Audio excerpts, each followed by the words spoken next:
Hi, and welcome to another edition of Solve My Math Homework's Video Solutions. So the problem that comes into us today involves finding the exact values for trigonometric functions for angles. And when it specifies exact values, it sure means exact. It means you can't punch this into your calculator and get a decimal approximation.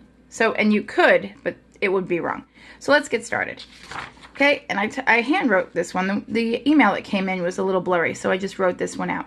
Find the exact value of the remaining trigonometric functions if the sine of the angle theta is -4/5 and that angle, this is a compound inequality, so all this reads is that angle theta is in between 3 pi over 2 or 270 degrees and 2 pi or 360.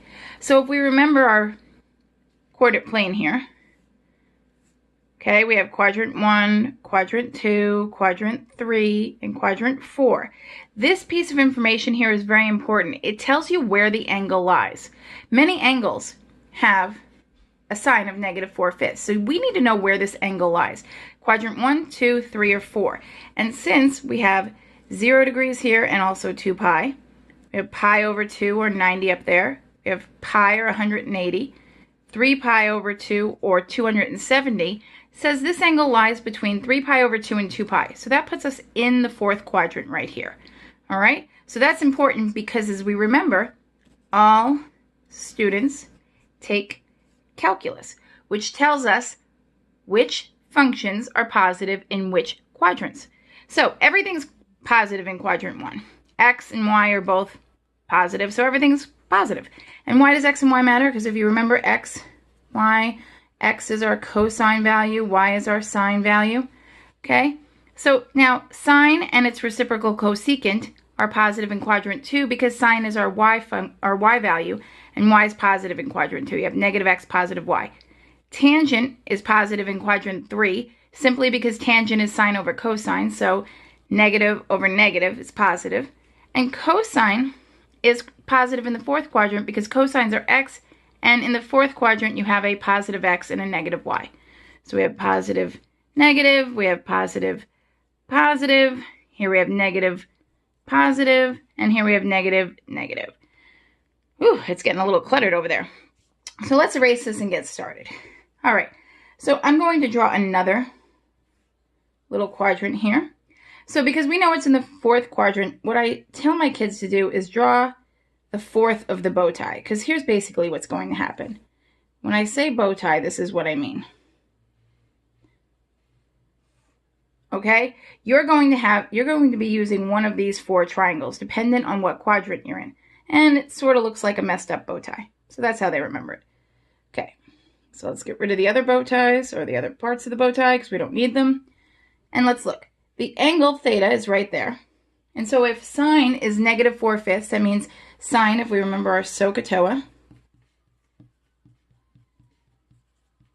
sine is opposite, so there's your opposite is 4 over hypotenuse is 5. It is negative. We already know that it's negative. We'll worry about that later. And so what you're left to do to find the rest of the trig values is basically solve Pythagorean theorem, solve for your unknown side, or we could recognize that this is a 3, 4, 5 right triangle and do it that way. If you really didn't remember that, you could have said, well, here's my right angle. This is the hypotenuse. A squared plus B squared equals C squared. So, or C squared minus either A squared or B squared equals A squared. And you could have said 5 squared minus 4 squared equals something squared. 25 minus 16 equals something squared, right?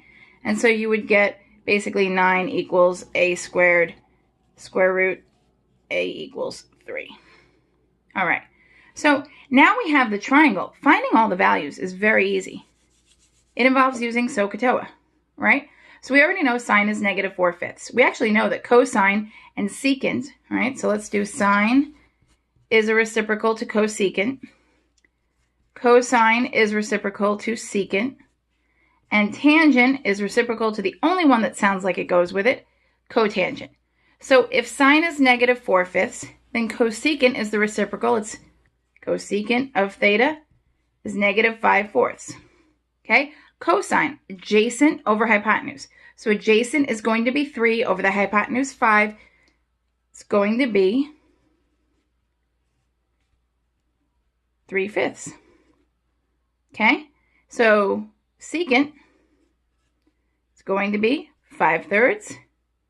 Tangent, OA is opposite over adjacent, so 4/3, but it's negative because it's in the fourth quadrant.